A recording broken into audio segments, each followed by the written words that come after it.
sin rodeos, análisis, entrevistas y opinión. Con Haroldo Sánchez, una producción de Factor 4. En los peores años del conflicto armado interno, Guatemala siempre fue señalado como uno de los países donde más se violaban los derechos humanos de la población. Hemos sido, después del conflicto armado interno, en situaciones donde a veces se respeta, pero la mayor parte de veces el irrespeto hacia el ciudadano, hombres y mujeres, es terrible. Para hablar de este tema, hoy vamos a tener aquí a una persona que trabaja para UDEFEGUA, una institución que, como vamos a ver a continuación, se dedica a la defensoría de hombres y mujeres en los territorios, también en la capital, que ven enfrentado muchas veces su accionar en defensa del agua, de la tierra, de los bosques, de los mares, de los lagos, que enfrentan muchas veces criminalización.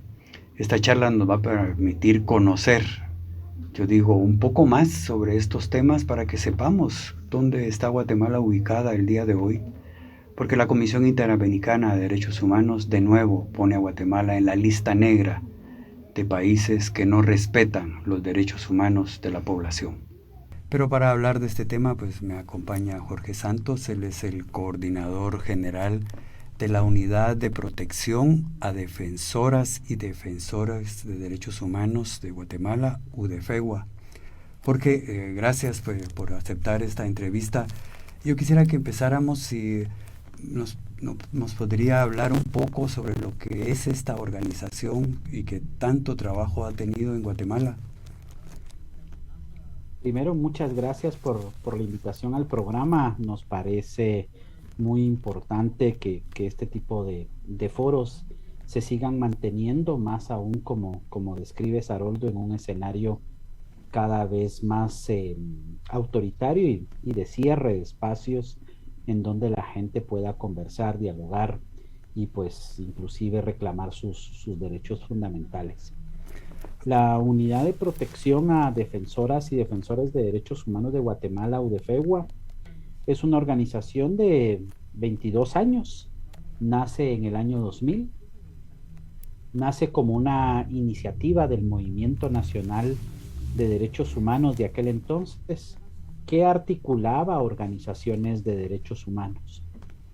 Y pues nuestros radioescuchas y las personas que nos ven recordarán que en 1996 se firman los acuerdos de paz. Sin embargo, para 1999 hay un clima de violencia muy dirigida hacia liderazgo social y comunitario, en particular víctimas del conflicto armado interno y sindicalistas.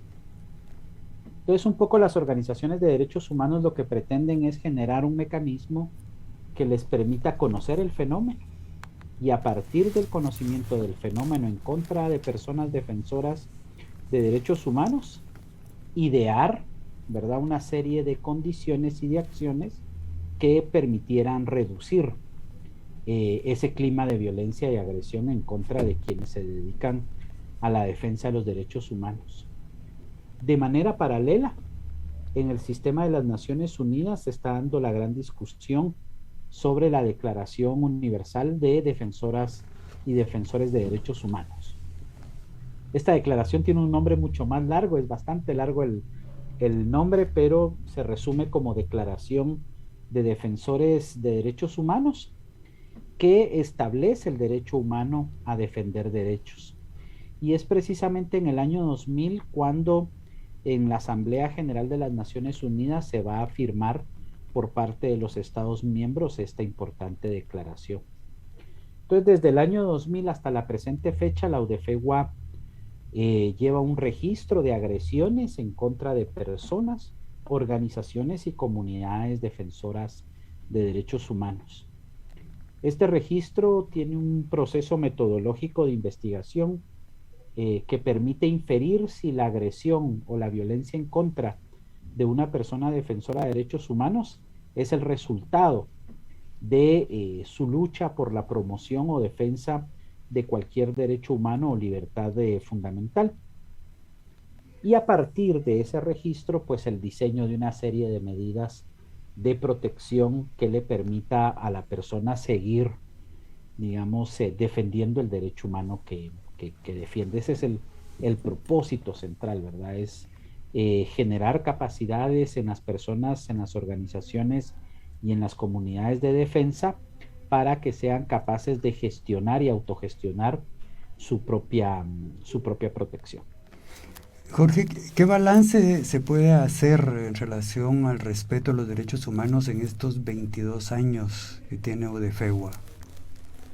Importantísima pregunta. Si uno hiciera una revisión de este registro de la UDFEWA, uno va a identificar que del año 2000 al año 2015, la mayor cantidad de personas agredidas eran personas que defienden el territorio, los recursos naturales, el medio ambiente, el campesino y la campesina que busca un espacio de tierra. Esto estaba muy vinculado al modelo económico. Entonces uno podía hacer prácticamente calcar los mapas del país, ¿verdad? Y en donde más profundamente se expresa el modelo económico, hay un mayor nivel de agresiones en contra de este tipo de defensa de derechos humanos. Del año 2000 al año 2015, estamos hablando que el 43.7% de las agresiones correspondían a este tipo de defensor y este tipo de defensora. Y a partir del 2015 se empieza a transformar eso hasta alcanzar durante los últimos 2 o 3 años que son operadoras y operadores de justicia y defensores de la justicia quienes hoy están ocupando los primeros puestos de agresión en contra o por la labor de defender un derecho humano fundamental. Y aquí hay que hacer un paréntesis. La persona operadora de justicia en materia de defensa de derechos humanos es aquella persona que dentro de las instituciones públicas es un fiscal, un auxiliar fiscal, un juez, una jueza, es un secretario o secretaria de un juzgado, es decir, son funcionarios que dentro del sistema de justicia hacen valer la legalidad del Estado de Derecho y que por su labor suelen ser agredidos, ¿verdad? En este caso de nuestro registro. Y el defensor o la defensora de la justicia es el ciudadano o ciudadana que frente a un delito asiste al sistema de justicia a buscar la reparación por ese hecho delictivo en su contra. Entonces estamos hablando desde las víctimas del conflicto armado interno en el pasado hasta familiares de femicidios, desapariciones en el presente, delitos patrimoniales, y que por esa búsqueda de justicia suelen ser violentados o agredidos en su integridad, en su patrimonio o en su libertad. Entonces, estos son los dos tipos de defensa ahora más agredidos, seguidos siempre evidentemente por los defensores y las defensoras del territorio, el medio ambiente y el tema agrario, y en cuarto lugar periodistas y o comunicadores sociales. Si hiciéramos un mapa de todo esto que estás describiendo, ¿qué departamentos podemos mencionar como los más afectados en la violación de derechos de distintos líderes y lideresas? Sí, el departamento de Guatemala por excelencia, ¿verdad? En tanto que concentra, digamos, en el departamento de Guatemala está la concentración del poder, pues muchas de las agresiones se cometen en el departamento de Guatemala. Esto pensando en esta transformación de la agresión, ¿verdad? Y que ahora, a diferencia del pasado, de los, digamos, de al menos del 2000 al 2015, donde el actor privado era uno de los principales agresores, y ahora es el Estado, ¿verdad? Es el Ministerio Público persiguiendo, criminalizando, es la Policía Nacional Civil, es el Ejército, ¿verdad? Son funcionarios de instituciones públicas. Entonces el departamento de Guatemala concentra una alta tasa de agresiones, lo que se conoce como la franja transversal del norte, es decir, departamentos como Izabal, por ejemplo, Alta y Baja Verapaz, por eso se extiende un poco más allá de la franja, ¿verdad? Alta y Baja Verapaz, el sur del Petén, el Quiché y Huehuetenango por excelencia han sido departamentos con una intensa y permanente agresión a personas defensoras de derechos humanos. Departamentos como Chiquimula es otro en el oriente guatemalteco de los que más expresan agresiones. Entonces yo diría que es esta región, le podríamos denominar la región nororiental y occidental la que va a demostrar eh, agresiones permanentes. Sin embargo, es tal el clima de vida de las y los guatemaltecos en términos socioeconómicos, pero también en términos de participación política, tan grave que uno no puede pensar que haya un municipio sin que haya algún grupo defendiendo cualquier derecho humano. Desde los que están en los comités pro mejoramiento del barrio, o el comité pro tierra, o el comité pro agua, ¿verdad? Hasta las organizaciones más grandes como las conocemos en los movimientos sociales, campesinos, indígenas, de mujeres. Pero en los 340 municipios del país hay defensa de derechos humanos y en buena parte de estos también son objeto permanente de una pues variedad de agresiones en su contra por la labor que realizan. Creo que uno de los temas más mediáticos es el de Izabal, pero esto que planteas está ocurriendo en todos los departamentos, como bien lo estás explicando, pero a mí lo que me llama mucho la atención es que a pesar de esta represión, hombres y mujeres siguen defendiendo territorios, agua, bosques, lagos, la vida misma, ¿verdad? Que esto es un gran ejemplo para los guatemaltecos. ¿Cómo UDEFEGUA maneja estas situaciones cuando hay actividades tan represivas en contra de este liderazgo? Mira, es muy complejo y sin lugar a dudas también es algo que no hacemos en soledad, ¿verdad? Hacemos de manera solidaria, de manera conjunta con otras organizaciones. Pero generalmente lo que intentamos es acompañar a las comunidades, hacer el registro de agresiones, hacer un análisis de los distintos riesgos que afronta su trabajo y su labor de defensa de derechos humanos. Y al identificar esos riesgos, intentar generar mecanismos de protección para que ellos puedan continuar con esa labor. Intentamos también sortear muchas veces el cerco mediático, ¿verdad? De acceso a la información. Acuérdense ustedes que muchos de estos casos se dan en lugares muy remotos, por ejemplo, las comunidades del norte de Huehuetenango, ¿verdad? O por ejemplo, en el municipio de Varillas, en Huehuetenango, San Mateo y Ixtatán. Son comunidades alejadas que tienen el impacto tal vez más duro por parte de la imposición del modelo económico en el país. Y entonces la información pues no llega a todos lados, mucho menos a la comunidad internacional. Entonces nosotros intentamos hacer un trabajo que visibilice la acción de defensa de derechos humanos de esas comunidades a nivel nacional e internacional. Y también intentamos pues asistirles en su ruta de la denuncia, en la generación de estrategias de acción no violenta. Bueno, es decir, es una serie de mecanismos que alternamos para poder acompañar las luchas de estas organizaciones. A veces se torna en extremo difícil y complicado cuando el esquema de represión es mucho más amplio. Por ejemplo, en octubre del año pasado, en la declaración del estado de excepción en el Estor, ¿verdad? Ahí lo que hicimos fue montar un grupo de observadores y observadoras en derechos humanos que emitió un informe de lo observado durante los días más duros de la represión. Generalmente esto lo hacemos con recomendaciones hacia las instituciones públicas, hacia la comunidad internacional para intentar detener el clima de violencia que se genera por estos hechos. El gobierno de Jimmy Morales empezó con coartar esta defensa de los defensores de derechos humanos a nivel nacional. ¿Esta misma situación se ha agudizado con el actual gobierno o algo cambió? se ha profundizado y se ha deteriorado muchísimo.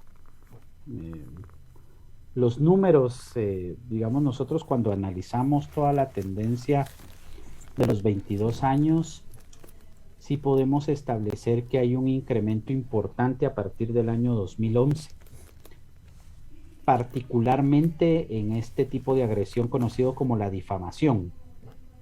Empieza a haber en el 2011 un crecimiento de la difamación, el discurso del odio, la estigmatización, y en el 2014 llega a su punto más alto, con 820 agresiones en un año. El 2015, por las características del año, la CICIG llega pues a madurar su trabajo y hay una identificación de esas redes político-económicas ilegales enquistadas en el Estado, y al empezar esta identificación y persecución en contra de estas estructuras criminales, pues la tasa de agresión va a bajar casi el 50% del 2010, de 2015 al 2014. Y del 2016 al 2014 bajan en un 75%. Entonces había una demostración muy clara de que son estas redes, ¿verdad?, enquistadas, son estas mafias enquistadas en el gobierno, en las instituciones públicas, las que generan esta agresión o la posibilitan, ¿verdad?, o la expanden. Y partir del 2017 empieza un nuevo incremento de agresiones, que en el último año de Jimmy Morales alcanza las 494 agresiones. Sin embargo, en el primer año de gobierno de Alejandro Yamatei, alcanzamos la cifra de 1,055 agresiones. Prácticamente duplica, ¿verdad?, las agresiones. Y se da en un marco de excepcionalidades. En todos los primeros años de gobierno uno nota un leve descenso en las agresiones. Ahí está lo que se conoce como la luna de miel, ¿verdad? Hay más diálogo, suele haber este tipo de acciones. Sin embargo, en un primer año del gobierno de Alejandro Yamatei hay un incremento exacerbado de agresiones. Está la excepcionalidad de la pandemia. Pasamos prácticamente confinados buena cantidad de meses de ese año. Sin embargo, hay desalojos extrajudiciales violentos, hay asesinatos, hay intentos de asesinato, desapariciones de personas defensoras de derechos humanos. Es decir, sí se ha transformado para mal, se ha profundizado la agresión, y en el año 2021, aunque registramos un leve descenso, siempre seguimos por encima de las 1,000 agresiones. 1,002 agresiones registramos en el año 2021, 11 asesinatos en contra de personas defensoras de derechos humanos, y diríamos que buena parte de la columna vertebral de la represión está en la criminalización por un lado y en los asesinatos por el otro. Entonces sí es un hecho que se venía. Nosotros hablábamos que durante el gobierno de Jimmy Morales había una regresión autoritaria, que hoy con Alejandro Yamatei estamos en la fase de consolidación del Estado autoritario, prácticamente frente a la inminente captura absoluta del Estado guatemalteco. Bueno, estamos hablando con Jorge Santos. Él es un coordinador de la UDFEGUA, una organización defensora de los derechos humanos de hombres y mujeres guatemaltecos, y lo que estamos escuchando es una realidad que a diario vivimos. Para mí es importante que este tipo de reflexiones que a través de este medio usted y yo conocemos y escuchamos, nos permita ver una realidad que no podemos ocultar. Esta es la Guatemala de hoy. Son los grandes retos que tenemos como país y es bueno saberlo. En la época del conflicto armado interno, 36 años, ¿verdad? Muchas veces los periodistas, para hacer un balance de la violencia, teníamos que recurrir a los bomberos, a la morgue, a los hospitales o a los reportes periodísticos, porque las instituciones del Estado se negaban a dar información. Esto cambió Sin embargo, hoy el Ministerio de Gobernación se niega a proporcionar datos estadísticos de la violencia de las últimas semanas, afirmando que no los dan porque las organizaciones las usan de forma inadecuada. Jorge, estos son retrocesos también a la libre emisión de pensamiento, al libre acceso a la información pública, que nos está llevando de nuevo hacia un retroceso que pues pensamos que ya eran situaciones que habíamos superado. Ustedes como institución, ¿cómo ven este cerco que está poniendo el Estado para dar información? Pues mira, es terrible en la medida en la que no hay forma posible de construir democracia sin la labor plena y en libertad del ejercicio periodístico, del derecho de informar y ser informados. Y para la ciudadanía, una prensa que no tiene acceso a la información, pues es devastador, porque no le permite tener conocimiento de la realidad que le rodea, ¿verdad? Y pues el ciudadano no va a estar, digamos, no tiene el tiempo, ¿verdad? Que en la medida en la que está sobreviviendo para sentarse a hacer su solicitud de acceso a la información, para ver cuántas muertes violentas hay en el país, cuántas por, digamos, hechos violentos, cuántas con qué tipo de arma. Esta es una información que es vital inclusive para que las y los ciudadanos puedan desarrollar propuestas, ¿verdad? En sus barrios, en sus comunidades. Y el negársela el día de hoy, tal cual fue denunciado por un periodista, pues ya da cuentas. Es un elemento más en un mar mucho más grande de esto que hablábamos en el bloque anterior, de la consolidación del Estado autoritario, y que empieza de manera muy sutil, muy paulatina, ¿verdad? La pandemia lamentablemente también profundizó una serie de hechos que fueron aprovechados por el gobierno para cerrar espacios. Recordémonos que habían denuncias, por ejemplo, en los chats con la persona responsable de la comunicación social en el Ministerio de Salud, de cierre del chat, ¿verdad? Solo el administrador puede enviar mensajes. Ya empezaban las denuncias de que no se iba a brindar información, y así empieza el cerco de manera paulatina. El cierre que tiene el propio presidente de la República para brindar conferencias de prensa, o las intenciones de la Junta Directiva del Congreso de limitar el acceso a ciertos periodistas, la mala utilización y perversa utilización de la ley de violencia en contra de la mujer para proteger actoras funcionarias que están expuestas, ¿verdad?, al escrutinio público, y que por diversas investigaciones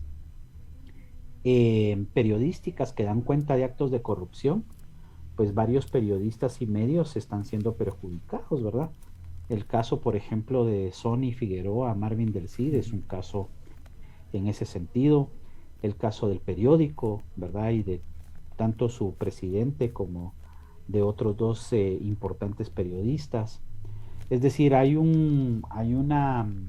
diría yo, hay un elemento que uno lo que logra ir identificando es que estos hechos, que aunque parecen aislados, empiezan a convertirse en una política pública del Estado. Y entonces, mientras más oculto yo información, más actos al margen de la ley puedo cometer. Entonces, el no conocer sobre muertes violentas puede llevar a un clima que oculte, por ejemplo, elementos de la violencia política, que oculte ejecuciones extrajudiciales, que oculte la utilización de recursos públicos, de nuestros impuestos, para adquisición de bienes y servicios de manera sobrevalorada.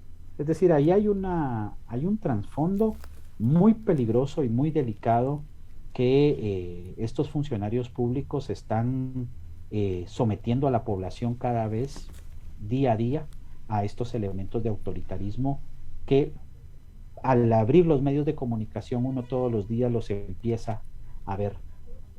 Si uno fuera capaz de hilvanar todos esos hechos, creo yo que tendríamos una película mucho más clara de lo que en términos concretos ya constituye una dictadura prácticamente.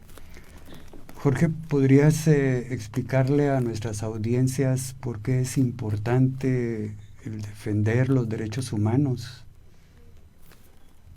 Porque construye democracia en términos concretos, porque los derechos humanos prácticamente inundan la vida y la existencia humana. La defensa de los derechos humanos tiene un núcleo central. Todos los derechos humanos buscan garantizar la dignidad de la persona humana. Entonces los derechos humanos tienen que ver desde vivir libre de pobreza, el derecho a la alimentación, a la salud, a un trabajo digno, a un ingreso digno, a poder emitir el sufragio en plena libertad, a poder expresar mis ideas políticas sin temor, a que las mujeres vivan libres de violencia, a que puedan ejercer sus derechos plenos, a que los pueblos también tomen sus propias decisiones y sean capaces de escoger el desarrollo que desean. Es decir, tiene que ver con ese núcleo irreductible que es la dignidad de la persona humana. Nos convierte en sociedades distintas a las que lamentablemente estamos acostumbrados en este país. No solo es un tema de libertad y del ejercicio de garantías, sino tiene que ver con desarrollo económico, tiene que ver con garantías de derechos económicos sociales y tiene que ver con garantías de derechos civiles y políticos y libertades fundamentales. Es el hecho de que las comunidades de la zona 18 tengan acceso al agua, ¿verdad? Es que podamos salir libremente y gocemos de un servicio de transporte no solo eficiente, ¿verdad?, sino adecuado, con seguridad, que podamos llegar a nuestros trabajos con tranquilidad. Y no estamos hablando de una sociedad idílica, ¿verdad?, sino estamos hablando de una sociedad donde el respeto de esos derechos fundamentales nos lleva a que no hay nadie por encima de la ley, que todos estamos sujetos y sujetas a la ley, a ese imperio, pero que todos vamos a garantizar también y a gozar de garantías judiciales en dado caso pues se cometa algún hecho delictivo o criminal. Yo diría que es eso, ¿verdad? Es construir una sociedad distinta a la que tenemos en este país. Digamos, ¿cuál es el rol ante lo que has mencionado que deben de tener las autoridades gubernamentales y municipales en todo esto que son los derechos? Es que son ellos, son las autoridades los que están obligados, son los sujetos obligados a que la población goce de esos derechos. Por ejemplo, voy a poner un ejemplo clásico, una manifestación pública, ¿verdad? Entonces, en la manifestación pública muchos funcionarios pretenden esconderse tras el derecho a la libertad de la locomoción, ¿verdad? Uh-huh. Las y los ciudadanos gozan de ambos derechos.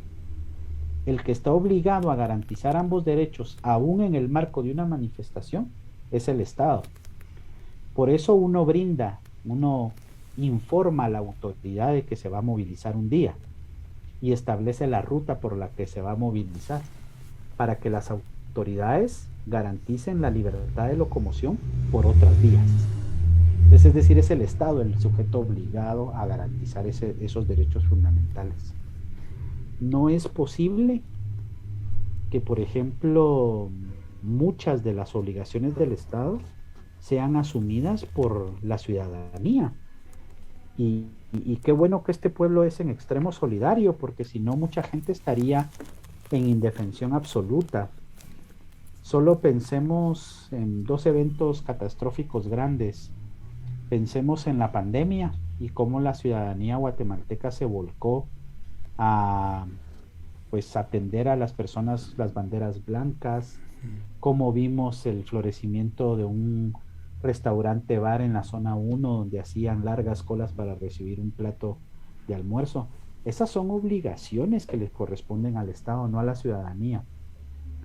O cuando fue ETA y IOTA, ¿verdad? Igual, fueron ciudadanos y ciudadanas en su voluntad, en su solidaridad, asistiendo a poblaciones, cuando esa es una obligación que le corresponde al Estado. Y es ahí cuando hablamos de transformar ese Estado. Es un Estado que sea capaz de garantizar derechos fundamentales de la población, y eso pues reduciría en mucho lo que sucede en este país. Los desastres a veces suelen tener este nombre de desastres naturales, por ejemplo, ¿verdad? Pero son fenómenos naturales que frente a la enorme inequidad en el país produce desastres. Entonces, mucha de esa garantía de derechos humanos permitiría que muchos de los hechos que vivimos años con años no se den y no se gesten. En las comunidades, ¿a quién le corresponde ese rol? ¿Al alcalde? Al alcalde, a las autoridades comunitarias incluso, ¿verdad? Eh, y aquí es un hecho importante, Haroldo. Eh, Creo que es el programa para el desarrollo de las Naciones Unidas, hizo un importante indicador, se llama el índice de densidad del Estado, pero si mal no recuerdo, creo que establecía que la presencia del Estado en el departamento de Guatemala superaba el 80%, es decir, hay una alta concentración de instituciones públicas. Pero cuando ya sales a las cabeceras departamentales, ese indicador baja hasta 40%. Y en el resto del país solo hay presencia del Estado en un 20%. Entonces, muchas comunidades del país solo han conocido al Estado a través de una bota militar o a través de un escudo antimotines, ¿verdad? Pero las políticas públicas de asistencia social, de salud, de educación, vivienda digna, agua potable, energía eléctrica, no es, digamos, el rostro del Estado. Entonces, primero ahí, hacer llegar al Estado, hacerlo llegar como un obligado de garantías de derechos fundamentales y no como un agente, ¿verdad? Violentador de esos derechos fundamentales y de defensa de intereses del gran capital. Entonces yo creo que ahí, digamos, esto es importante, y en las comunidades le corresponde ese rol a los alcaldes, fundamentalmente a la corporación municipal y a todo el entramado que después se arma para, pues, en la lista geográfica de obras, ¿verdad? Los COCODES, los COMUDES, tienen una participación muy preponderante en la toma de decisiones sobre garantías de derechos. Estos días la sociedad guatemalteca se ha visto sorprendida, afectada, al escuchar de lo ocurrido en un lugar de la zona 18, donde 3 jóvenes, 3 mujeres de 17 y 14 años de edad descuartizaron, desmembraron a otra joven de 15 años. Jorge, ¿a qué se podemos atribuir que este tipo de agresiones, en lugar de parar, están creciendo cada día más en todo nuestro territorio nacional? ¿A qué se debe esto? A la ausencia y garantía de derechos humanos, sin lugar a dudas, pero a la desprotección del Estado guatemalteco en términos generales. Estamos hablando que algunas estadísticas de antes de la pandemia nos decían que más de 4 millones de niños estaban fuera de la escuela, por ejemplo. Entonces, digamos, y bueno, y muchos de estos niños y niñas, tanto dentro como fuera del sistema educativo, subsistiendo en condiciones de pobreza y pobreza extrema, ausencia de alimentos, de un entorno digno donde poder desarrollar su vida, ausencia de cultura, de espacios de recreación. Entonces, es decir, hay un fenómeno en las sociedades en donde la salida de muchos de los problemas solo es factible darles una respuesta a través de mecanismos violentos. Y eso es lo que estamos viviendo en nuestra sociedad, lamentablemente. Ese es un factor. Y el otro factor es la impunidad. Es decir, si yo lo que estoy viendo como sociedad es que los delitos no se persiguen, pues prácticamente lo que estoy dando es una autorización, es una licencia para seguir cometiendo hechos delictivos. En muchos de los crímenes que se cometen en contra de la población guatemalteca, por ejemplo, jóvenes son, digamos, capturados con mucha frecuencia y tienen pues una importante cantidad de entradas y salidas en el sistema penitenciario, pero solo se juzga al joven y no se juzga muy probablemente a las redes, ¿verdad?, criminales que hay detrás de esas entradas y salidas de ese joven del sistema penitenciario, de personal, digamos, abogados y abogadas que se dedican a ese hecho, la colusión con miembros dentro del mismo sistema de justicia, la incapacidad para juzgar personas por parte del sistema, el atraso judicial. Todo esto se para convirtiendo en un clima de impunidad absoluta, en donde la impunidad se convierte en esa licencia para seguir cometiendo hechos delictivos. Pero más aún, y digamos ya entremezclando esos dos factores, los estructurales, en términos de garantías económico y sociales, y esta ausencia de justicia en el país, es una sociedad en donde se nos enseña que el de mayor poder, ya sea porque lo tiene efectivamente o lo arrebata, suele estar exento del ámbito de la justicia. Entonces, este pequeño periodo del 2015 al 2017, donde vimos un importante avance en casos, ¿verdad?, fueron muy importantes para la sociedad guatemalteca porque le estaba trazando una ruta de la posibilidad de construir una sociedad distinta, en donde la justicia no solo, como la culebra, ¿verdad?, no solo para mordiendo al que está descalzo, sino puede perseguir al que al que está en la élite económica, al jefe de Estado que cometió hechos de violencia o graves crímenes en contra de su población, o el que cometió corrupción. Entonces, digamos, ahí las sociedades se transforman.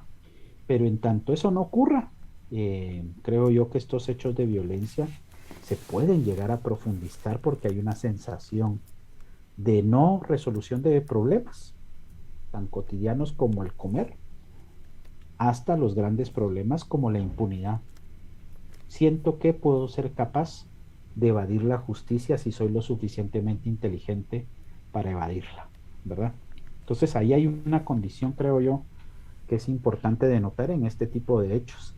Y lamentar, es en extremo lamentable para una sociedad saber que 2 o 3 adolescentes ya tienen marcada su vida. Una porque fue desmembrada sin lugar a dudas, y cómo va a quedar la familia en esa situación después de este asesinato tan atroz, como las adolescentes que cometieron el hecho. Es decir, es un hecho realmente lacerante para las sociedades, que nos debe de llevar a tal vez pensar en que necesitamos ponerles un alto, ¿verdad?, a esta locura a la cual nos han llevado, pues, ¿verdad? Las sociedades naturalmente no somos así, ¿verdad? Las sociedades tienen un comportamiento, digamos que en términos clásicos uno tendría que decirle, frente a la ausencia de un Estado garante de derechos humanos, lo que estamos asistiendo es a la barbarie, y es, digamos, eso lo que estamos viviendo. Para Udefegua, el ver la criminalización que se hace en contra de defensores de derechos humanos, de hombres y mujeres perseguidos, criminalizados, encarcelados y muchas veces asesinados, ¿cuál creen ustedes como institución que es el hilo conductor de esto que están sufriendo en el interior del país aquellos que continúan defendiendo la tierra? Ya lo hablamos, ¿verdad? Los bosques, los ríos, los lagos, el mar mismo, el aire que respiramos. ¿De dónde está ocurriendo toda esta criminalización que estamos viendo?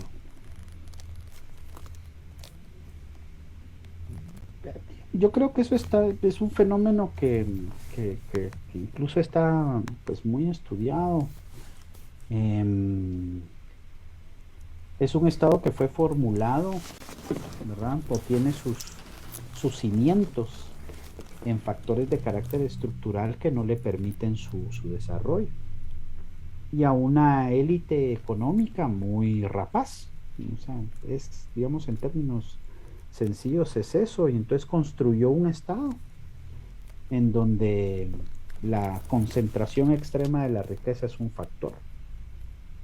O sea, no es posible que Guatemala, siendo una sociedad de ingresos medios, es catalogado como una economía de ingresos medios, aporte más de la mitad de las personas con hambre en toda la región centroamericana.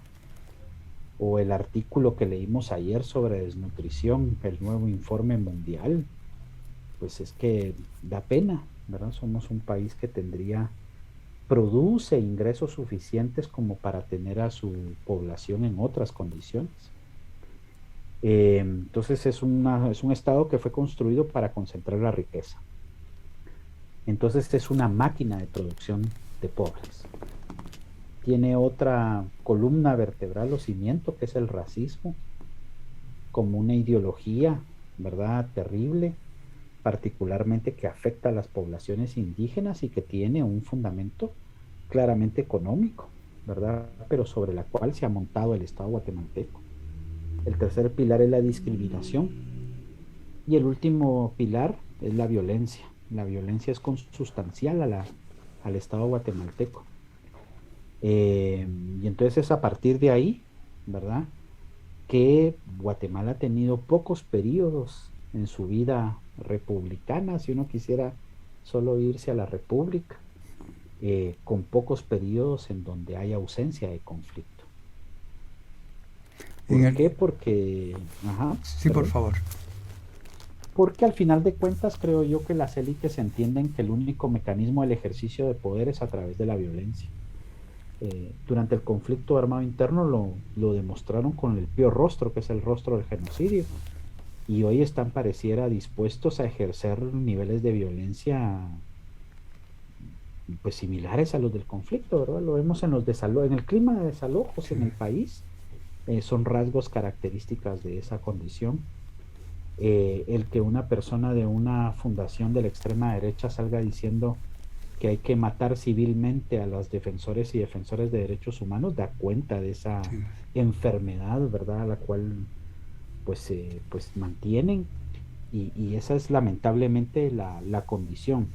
Creo de esa cuenta es que en este país hay una necesidad urgentísima de transformar el Estado, de no permitir que el gobierno de Alejandro Yamatei se convierta en el sepulturero de la paz, que no mate ese ciclo que arrancó en el 96. Es necesario ver cómo se revive ese ciclo de la paz para poder construir democracia, para poder construir justicia social, equidad, ¿verdad? Es necesario hacer eso, porque si no el camino que lleva a Guatemala es un camino muy lamentable y muy lacerante para su población. En el informe que hace UDFEGUA de 2019, 2020, 2021 mencionan la agenda legislativa, que es muy contraria al respeto a los derechos humanos. ¿Esto el día de hoy sigue siendo válido, ese informe que ustedes hicieron? Y sin lugar a dudas, si uno, vamos a ver, cuando uno ve la aprobación de 3,000 millones de quetzales para el listado geográfico de obras, una transformación ahí del presupuesto, y uno entiende después cómo quitan candados del presupuesto, lo que uno ve es que son recursos que van a ir destinados para campaña electoral, a través de dádivas, ¿verdad?, en infraestructura, que no satisfacen las necesidades de la población, ¿verdad? El permitir ahora menos cantidad de auditoría, por ejemplo, a los recursos que se dan para construcción de agua potable, puentes, carreteras, ¿verdad? Uno logra identificar que el propósito ahí es corrupción para que puedan pues tener recursos para el próximo proceso electoral. Cuando uno ve el proceso de solicitud de destitución de Jordán Rodas como procurador de derechos humanos, ve esa agenda legislativa. Cuando uno pues ve los debates, ¿verdad?, en el Congreso de la República y las iniciativas, uno logra identificar estos hechos. La pretensión, digamos, de unificar estas leyes para ampliar el margen de discrecionalidad sobre el uso de los recursos naturales, al unificar, digamos, responsabilidades del CONAP y de otros responsables del mantenimiento de áreas protegidas, uno ve que digamos, la intención es hacer retroceder al país a un estado más violador de los derechos humanos de lo que ya es.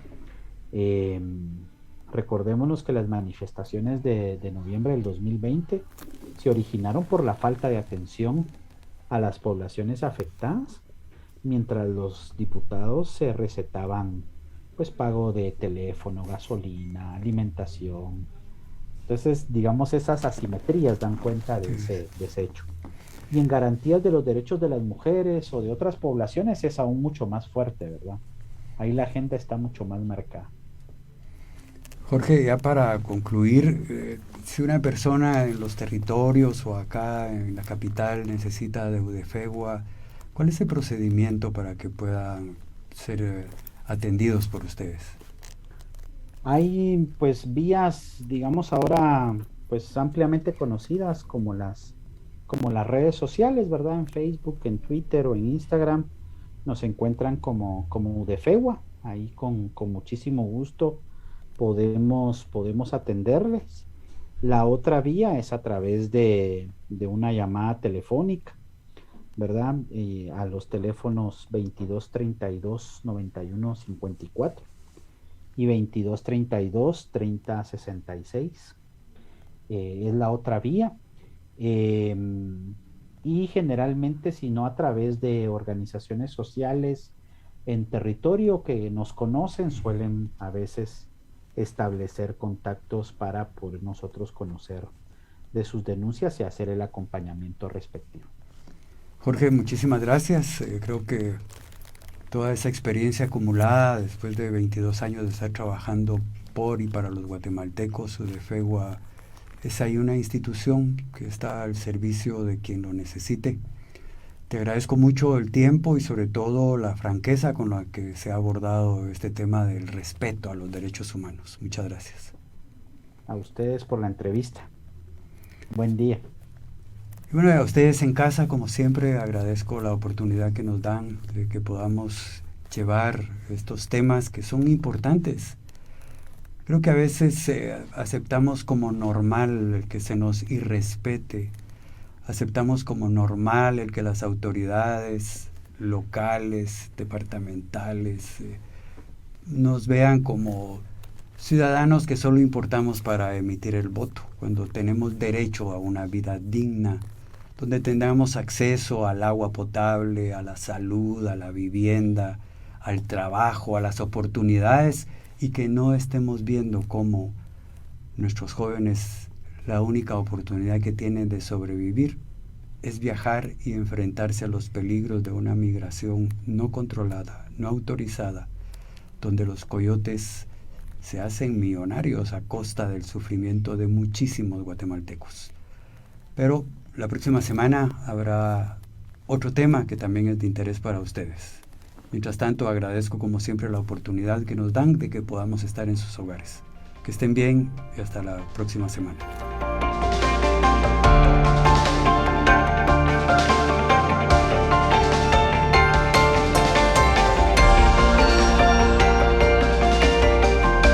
Sin rodeos, análisis, entrevistas y opinión.